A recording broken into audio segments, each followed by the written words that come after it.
Assalamualaikum, sampurasun, wilujeng enjing, seluruh wargi Jabar. Saya hari ini perjalanan menuju pusat pendidikan bagi anak-anak Jawa Barat yang mengikuti pelatihan kedisiplinan, ketekunan, dan arah kebangsaan. Banyak orang yang menganggap bahwa kasus kenakalan remaja itu hanya sekedar kasus kenakalan biasa. Padahal saya mengamati bahwa ini adalah kasus sistemik yang terkelola, terencana, dan terprogram secara sempurna. Gerakannya dilakukan melalui dua hal. Pertama, pengorganisasian orang berdasarkan kelompok yang itu biasanya dipengaruhi oleh fanatisme korup di sebuah sekolah atau perkumpulan. Yang kedua adalah pengorganisasian orang melalui kekuatan media sosial. Dan di media sosial itu ada tutorial atau guru yang menjadi sandaran mereka atau menjadi panduan mereka untuk menjadi gangster. Nah, yang menjadi problem adalah mereka itu sangat paham bahwa anak-anak di bawah umur itu tidak bisa menjalani proses pidana umum. Mereka harus melalui proses pidana anak yang bersifatnya pembinaan.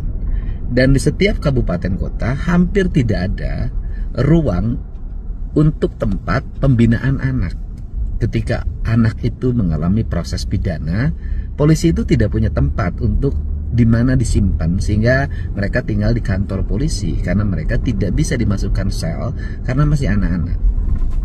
Nah, kemudian mereka tahu bahwa ini adalah celah hukum, sehingga yang dibina itu rata-rata anak di bawah umur, di bawah usia 18. Tujuannya untuk apa? Menghindari hukum. Nah, dan kemudian langkah-langkah kita hari ini masih bersifat konvensional.